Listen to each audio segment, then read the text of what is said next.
Hey guys, my name is Nicole. Welcome back to my channel. Today I am sharing with you some spring DIY projects. These are super fun projects, even if you are a beginner crafter or a pro. These ones are so fun. They come together really easily and they are really affordable. If you are just looking for something for some home decor for your house, or if you have an antique booth like I do, these pieces are great sellers and they're totally worth your time. So I hope you enjoy these, and let's just jump right into it. I'm upcycling these to look like they have a wood planter box on the bottom that you can put florals in, and you can change out the flowers for the seasons. I'm not sure if I'm going to stencil a word across the front. I'm just going to see how they look when I'm done staining them, and then I will decide at that point if they need anything extra. So I have my 3 furring strips here. I measured these to be the length of 2 of these planks, and these are just poplar planks, I want to say. They're in the Home Depot like craft wood section. I cut 2 of these to kind of be like the front face of the planter box. And all I'm going to do is nail these pieces together and then stain this and decorate it.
I really quickly want to explain what I just did with this mason jar lid. This is a plastic lid, and I used it as a guide to make a scallop detail. And the reason this works so well is because mason jar lids have like the lines on the sides. It's not focusing. And so I just lined up the lid to the size that I wanted my scallop to be, and then I made a mark on the lines that I wanted to use as my guide. And so every time I went to make another half circle, I just lined up those lines to the top of my shutter, and that lets me know that I'm gonna have perfectly even half circles all along the shutter. So I just kind of slid that along as I went. I'm gonna paint these in with a light gray and then distress them. I don't want them to be like too in your face. I just feel like this needed like a finishing touch. So I'm gonna go ahead and do that, and these should be ready to go.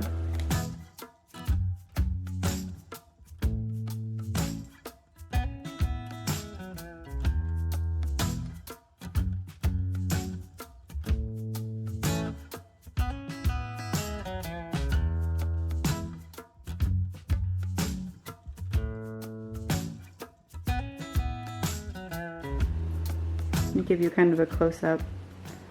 So you saw I just kind of free-handed them into the pencil lines that I made, and then distressed them pretty heavily.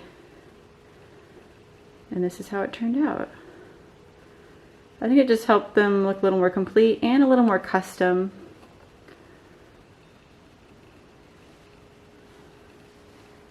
And so here is this finished project. Now I'm moving on to these really cute plush carrots that I saw on Julie's Designs and Signs channel on YouTube. So this is kind of how they look at the end, and they're so cute. And I love that they're a no-sew project.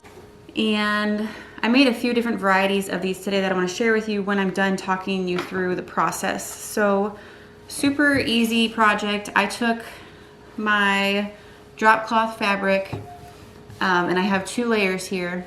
I just cut in my carrot shape, and then a nice flat top. It has a rounded corner on the bottom, and you're gonna cut 2 layers of that. So I just had my fabric folded over and cut them at the same time so that I knew they'd be the same exact size and shape. So all I did to do the stencil was just start at the bottom at the point, because you want to make sure you have room on the top to bunch your carrot together, just like this one's tied at the top. All I'm going to do is take my high temp glue gun, and I start at the tip of the carrot, and I'm not gluing on the very far edge. I'm gluing about 1/4 inch inside the edge so that at the end you can have like a nice frayed edge. And you're not going to be flipping these inside out like you would for a typical sewing project. So just keep that in mind. If you are someone who is really good with your sewing machine, I think that would be the way to go for this. I think you could knock these out in a couple seconds.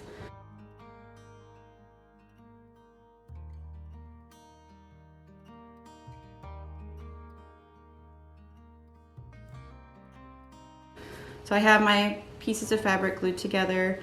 Like I said, there's no like flipping inside out or anything. Now we're ready to stuff it. And this is a pillow from Walmart. It was like $3.50, and it has all this polyfill inside. It is by far the cheapest way to get polyfill. And Julie mentioned it in her channel, which made me laugh because I've done this before too, because it's such a cheap way to get a ton of stuffing. And I've made 1, 2, 3, 4, 5 carrots so far, and I've just like only made a little bit of a dent in this whole pillow.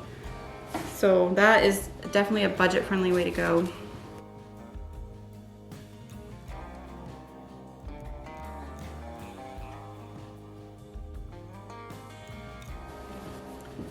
Okay, so I have it filled up to about there, and that's about where I like it to go because I want enough of a top here that I can put my little greenery in the top. So I've been tying off all of them just with some jute twine, and I like to make it extra long and have some like dangling. Oh no, I'm almost out of this. So I can leave some that dangles.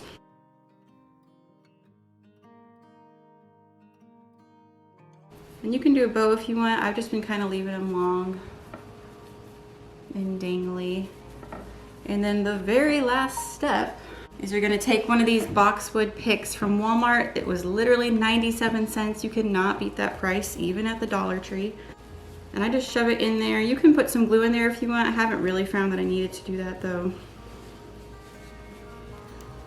And I do think I'm gonna like trim this guy up a little bit.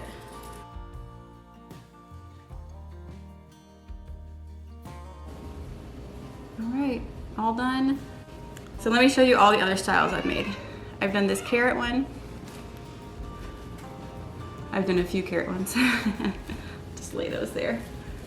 This really cute Easter one. I love how this one turned out with the gingham ribbon. And then this one was really cute. I did the lavender instead of the boxwood in top and just did a little spring one with the gingham ribbon. And then I did a black green sack stripe one. And then I haven't made this one yet, but I'm gonna do an orange green sack stripe. Moving on now to repainting this potted plant. I really wanna do the faux cement treatment on this one. So I'm gonna do that by using a mineral chalk paint in the color mineral. It's a gray, and I'm gonna mix it with baking soda. I've seen a lot of girls do this on YouTube lately, and it makes a textured paint that will mimic the look of cement. And then I'll probably just dry brush some white over the top, or try to find my white wax. That might work also. So let's get started on this guy.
Okay, next I'm gonna add some character to this new toolbox that I found. I love it so much. It's nice and lightweight, but it is brand new. And I mean, you can buy it at the store like this. So I'm gonna add a grain sack stripe just to the front side here and distress it really well and just do this quick project that's gonna add some character and some customization to this new piece.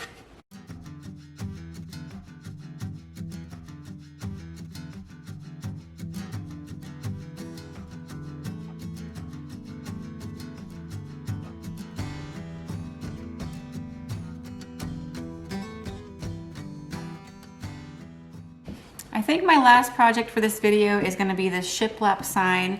If you watched my DIY haul last week, this was the sign base that I got from Walmart. So it's already painted white, it's already shiplapped, it has a little hanging rope on the top. I think it was about $18, so I mean it's a little pricey. And I'm going to be adding this wreath and then the word welcome to the bottom. And I could probably sell it in my booth for about $40 is my hope. Just because of all the materials I have in it, I really need it to be $40 just to recoup my costs. So this is pretty much what it's gonna look like when I'm done, but I am gonna paint the word welcome black first and then I'll put it all together and I'll be set.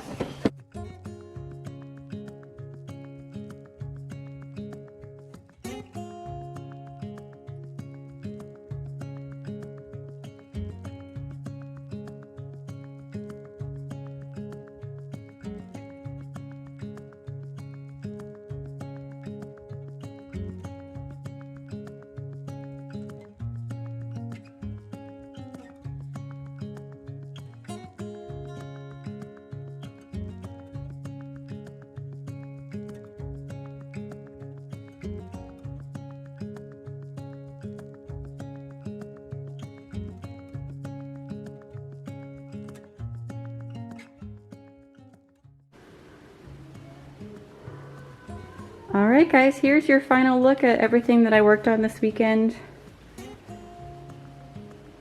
I think it looks really nice all together, very springy.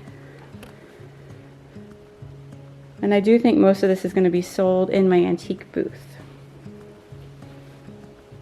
I think I decided I'll sell the carrots for $14. So I think I showed you all the varieties, but just in case you missed it, I did the carrot, the boxwood top, this grain sack stripe with the boxwood top. I have one back here that says spring. It has like the lavender top and then the orange grain sack stripe.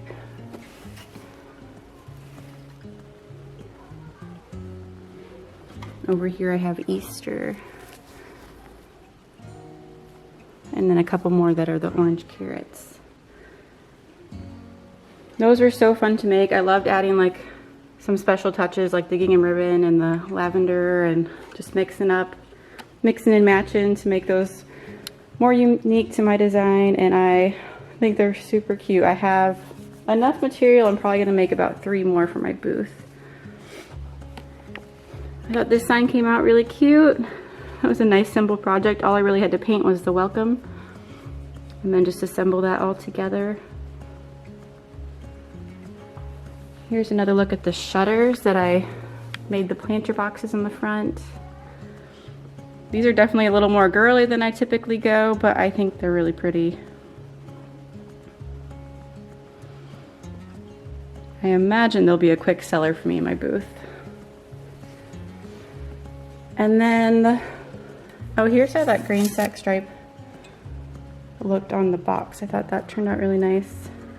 Made that just look a little bit more original. And just like a really fun little thing to have in your home to decorate with.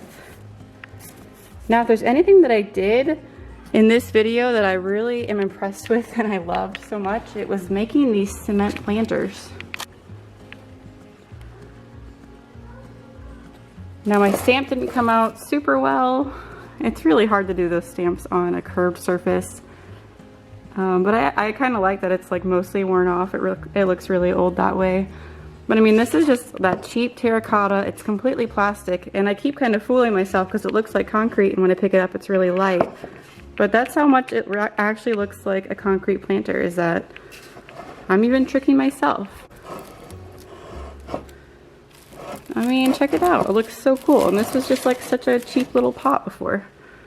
And then this one was like a little galvanized vase from IKEA. So I mean, we're talking like $1 for this vase. And it looks so realistic.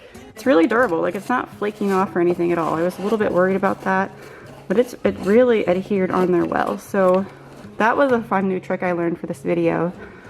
Let me know in the comments if you've ever done that before, if you're gonna try it on something, because that was kind of a pleasant surprise, how easy it was and just how cool of an effect it was at the end. That's gonna be it for this video. Thank you so much for joining me today. I hope that you enjoyed all these DIY projects, and make sure that you're subscribed, because I'm going to actually be doing a new series that I think will be pretty fun. I really enjoy making vignettes, which are like these little pictures, like a picturescape of decor kind of put together. I should have looked up like an actual definition of a vignette, but you'll see me make them a lot like in my antique booth, where I'm making like a little scene almost using the decor that I've made. And so I thought it'd be really fun to make some videos just showing you different vignettes throughout my house. This is kind of an example of a vignette, but I'd really like to show you using more of the antiques that I already have, and just ways that you could use items such as these in your home for your own decor. So I thought that would be really fun. So make sure you subscribe, because I'm going to do one of those this week. And then I also have a new antique booth tour to share with you this coming weekend, because I work on Saturday, and normally we do like a big booth rework. And I'm going to be putting all of these items in the booth. So if you want to see how they look in the booth, and you want to hear about prices, make sure that you check out that video also.